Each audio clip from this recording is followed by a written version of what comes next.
it's Laurie. I'm so happy you stopped by, and I'm here today with my daughter Briana. Hi, I'm Bri from Coffee Breaks with Bri. Let's go make a bumblebee wreath.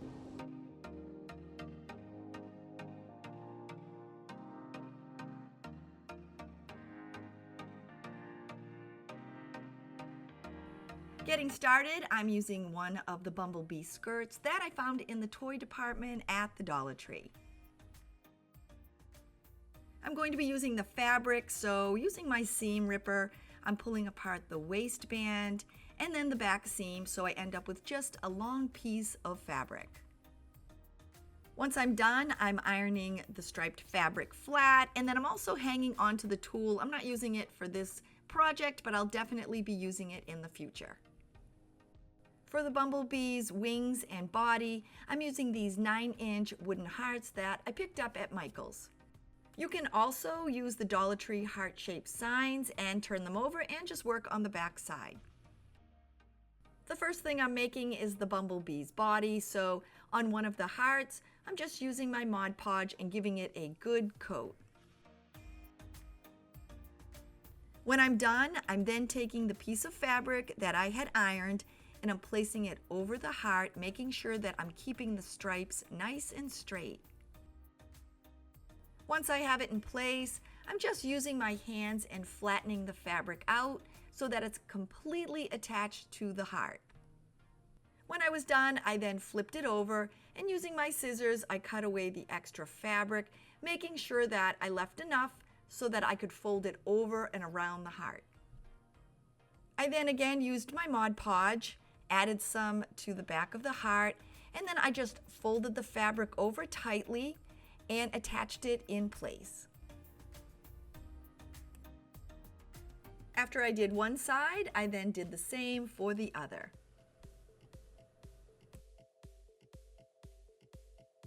Once I'm done, I'm then placing it to the side and letting it dry completely. For the bumblebee's wings, I'm using my other two hearts, and I'm giving each of them a coat of white acrylic paint.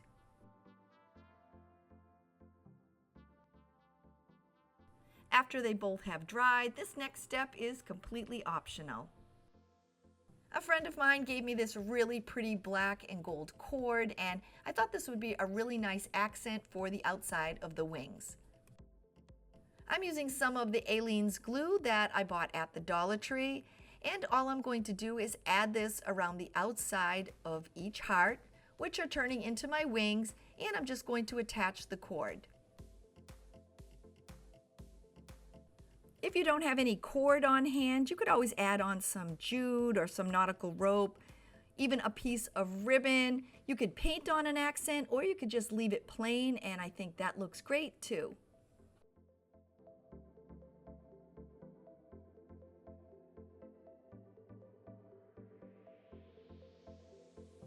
With the body and the wings complete, I'm going to make the bumblebee's head, and I'm using this 6.5-inch wooden circle. I picked this up at Michael's, and I'm going to give it a coat of black acrylic paint. Once the head was completely dry, I'm then using some white acrylic paint, and I'm taking the end of my paintbrush, and I'm just making a circle of dots around the inside outer edge of the head. And once again, this is completely optional. I'm just giving my bumblebee a decorative accent. With all my pieces completely dry, it's now time to put the bumblebee together. I'm adding some hot glue at about the lowest third of the bumblebee's head. I'm then placing the top part of the heart on the head, making sure that it's centered. I'm then adding some hot glue at the top of the heart and attaching my wing. I'm following the same instructions for the other side, and I'm slightly overlapping the end of the heart. To cover where the wings meet, I'm making a bow with my bow maker. I'm using black and white and yellow and white polka dot ribbon, along with a yellow and white stripe ribbon, and these all came from Michael's. I had some black ribbon on hand, and the burlap ribbon came from the Dollar Tree. My finished bow measures 12 inches in length by 6 inches, And to attach it to my Bumblebee, I'm using my hot glue gun and I'm placing some glue in between the two wings. Then it's as simple as placing the bow right in the middle. With the bow in place, I'm now going to add some accents onto the wings. Once again, here comes another completely optional step, and you can personalize your Bumblebee any way you'd like. I'm using 10 of these flat wooden circles. They're a little bit bigger than an inch, and I got them at the Dollar Tree. They came in an assorted wooden piece bag that I showed in one of my past videos, and I'm going to end up painting them all black with my black acrylic paint. Once they're dry, I'm finding their placement on the wing, and then I'm attaching them in place with my glue gun. To finish up my Bumblebee, I'm going to add on some antennae. The Dollar Tree has the matching Bumblebee headband with the yellow antennae, but I wanted to use black.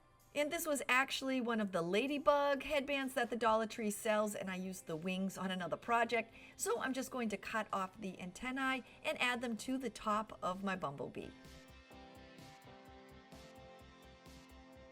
With the Bumblebee complete, it looks so cute and you can hang it as is, but I'm going to be adding mine onto a wreath. To make my wreath, I'm using one of the 14-inch wire wreath forms from the Dollar Tree. I'm adding my bee to the form at an angle, and I'm covering about 2.5 sections. Once I have it in place, I'm using my E6000 to attach it permanently. And once I've added the glue, I'm then letting it set up overnight. To make the base for the wreath, I'm using 1 roll each of black, white, and yellow gold mesh that I picked up at the Dollar Tree. To make the mesh easier to cut into my 6-inch pieces, I cut a 6-inch piece of cardstock. I then placed the end of my mesh against the end of the cardstock, and I just wrapped it around until the roll was empty. I then cut the mesh at both ends, and it's a quick and easy way to get your mesh ready to roll. I then followed the same instructions for the white and the yellow gold. With all my pieces cut, I'm going to be attaching the curls together using some chenille stems that I picked up at the Dollar Tree. I'm using these gold ones, but any color that you have on hand will work just as well. Before I start rolling my curls, I'm cutting a bunch of the stems in half. To roll my curls, I'm taking one of the 6-inch pieces of mesh, and it doesn't matter what color you use or start with, and I'm just rolling it into itself. Once I have the curl, I like to stick it between my finger to keep it from unraveling, and then I'm just heading on and doing the exact same thing for my next piece of white. To finish up, I'm rolling a black piece of mesh and then taking one of the half chenille stems. I'm just wrapping it over the top of all 3 and twisting it tightly together. After my first set is complete, I then continue on until I finish all of my cut mesh. I ended up using 1 roll of each color, but depending on how loosely or how tightly you add them to the wreath form, you may end up needing a little more or a little less. When you're done, you'll have this really pretty bouquet of mesh curls. Adding the mesh curls to the wreath form is super easy. All you need to do is take each end of the chenille stems and wrap them around the 2 center supports. Then twist them both tightly into place, and then I just fold over the excess underneath. After my first one was attached, I just continued adding them on until I filled out my wreath.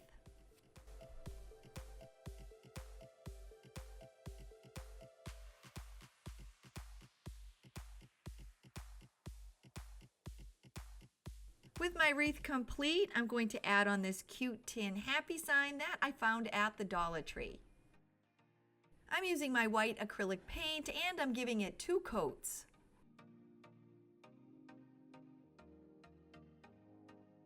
Once it's completely dry, and to help keep the finish because sometimes it can scratch off, I like to give mine a coat of Mod Podge.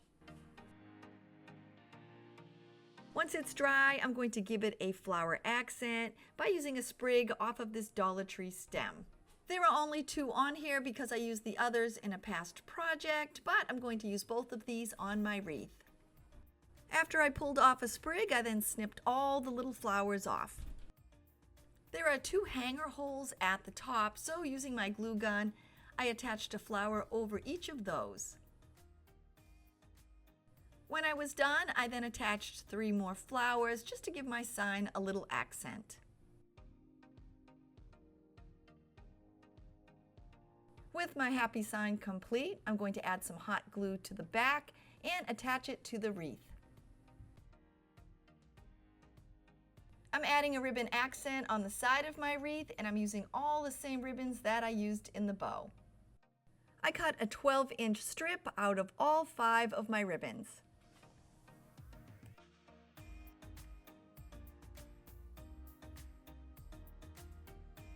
When I was done, I then dovetailed each of their ends, and this is super easy. All you do is fold the ribbon in half and then cut away at an angle.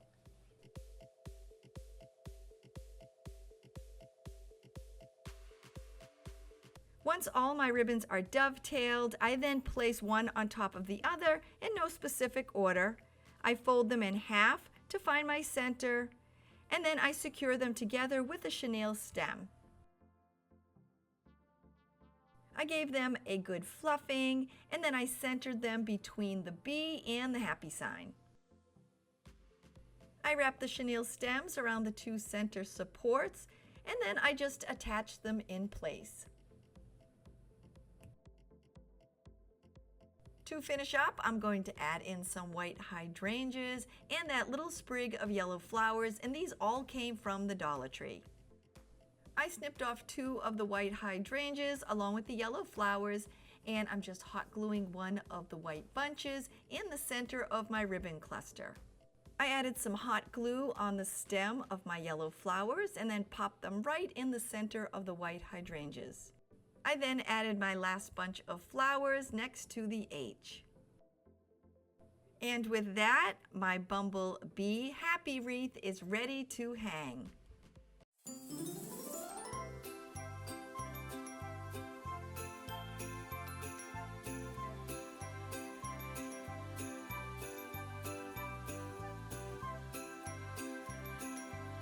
Thanks so much for stopping by. I hope you enjoyed making this Bumble Bee Happy wreath with me.